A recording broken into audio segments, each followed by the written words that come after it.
here's what we're going to do. We're going to play a game. Tell me who he is a mascot for and who and what his name is.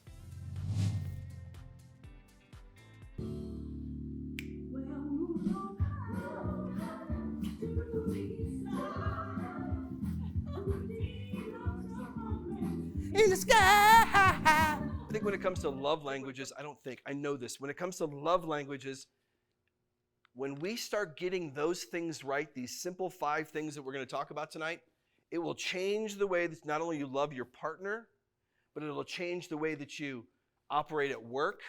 It'll change the way that you deal with your children. It'll change the way that you deal with friends. Why? Because it's almost like you have the secret password now. Who's my quality timers? Come on, either it was 1 or 2.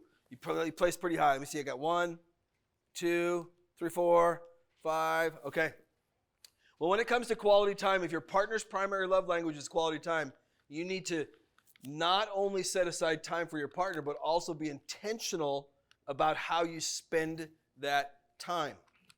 Now, quality time, if your loved one, I'm going to go back to one of my wife's top ones is quality time.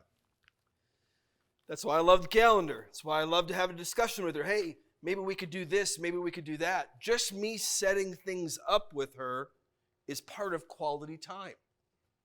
Words of affirmation.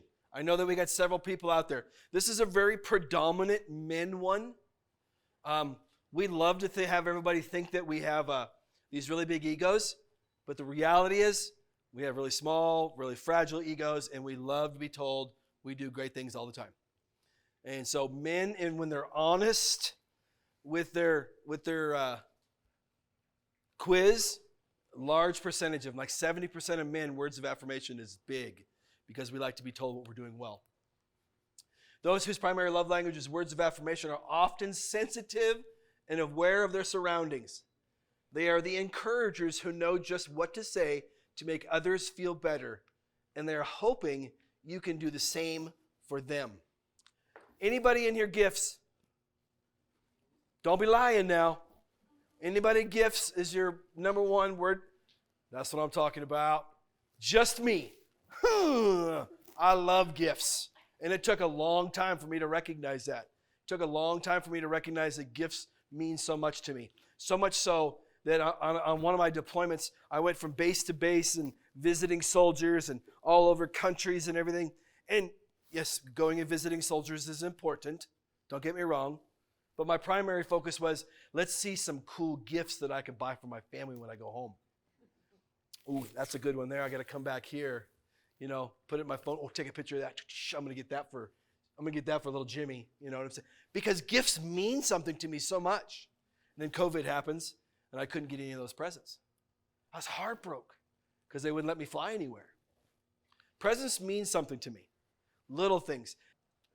But there's people out there that put a lot of value on gifts. Acts of service. Come on, there's 1, 2, 3, 4, 5, 6, 7. Okay, acts of service. This is a big one. This is one, well, I don't want to teach you ahead. Here we go. When you give acts of service, you give up your time. This nonverbal form of love can be time-consuming and exhausting. But it's what your partner needs. Then it's worth the effort. This is a tough one. Pay attention to the small things. I know it's an age-old metaphor or whatever, like he never cleans up his underwear, his socks are over here or whatever. They see that as small stuff. This is what we're talking about, these acts of service. It doesn't have to be great, big, giant things. Consider the things your partner doesn't enjoy doing. My wife does not like picking up the dog poop at all. So I'm going to do it. Hers is an act of service, but that's what I'm going to do. I'm going to make sure I take care of that one right there. Physical touch. One more time. 1, 2, 3. Bunches of you. Woo, woo. Okay. We like physical touch. There's some things in here that may surprise you, and here we go. Sex is important.